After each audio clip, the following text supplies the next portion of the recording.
pipeline has been delayed for 6 years now, but the math has changed a lot since the midterm elections. The Democrat Mary Landrieu from Louisiana is now fighting for a Senate seat, her Senate seat, and that runoff election to be held early next month. Many of her Senate colleagues think that approval of that pipeline could help her in her seat.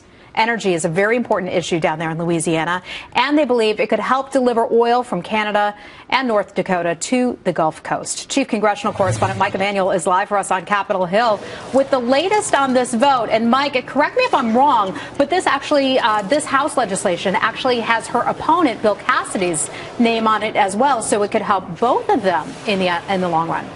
Well, that's right, Heather. Fascinating politics. You've got Mary Landrieu selling it in the Senate, but her opponent, the Republican House member Bill Cassidy, has his name on the actual legislation, so that may neutralize any sort of political benefit. The vote just wrapped up moments ago. It was 252 to 161, so a comfortable margin passing the House. It wasn't super dramatic in the House of Representatives, which, as you guys mentioned, has been trying to put forward this kind of legislation for quite some time, but Senate Majority Leader Harry Reid has resisted taking up the Keystone XL pipeline for a vote in the Senate.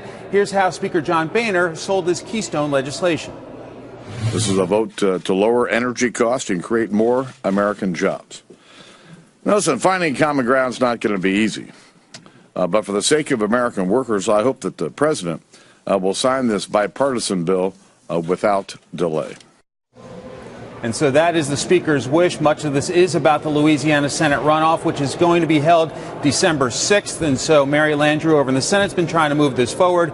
And Bill Cassidy in the House, her opponent, has passed this piece of legislation. Heather? All right. So the big question is, where do things stand in the Senate? It could go to the Senate floor next week. That's right. It could be as soon as Tuesday, and the Republicans believe they have all 45 Republican votes to go forward with it. The question's been how many Democrats will come along with Mary Landrieu. Here's Landrieu on the Senate floor.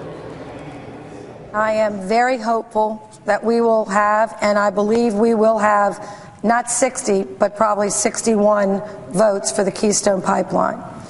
Now, what the president does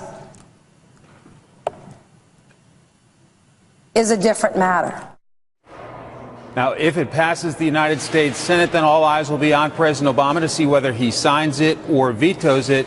And then all eyes will be on the Louisiana Senate runoff December 6th. Heather? All right, Mike Emanuel will be in touch with our folks over at the White House to see what the reaction is coming out of there. Mike Emanuel, thanks so much.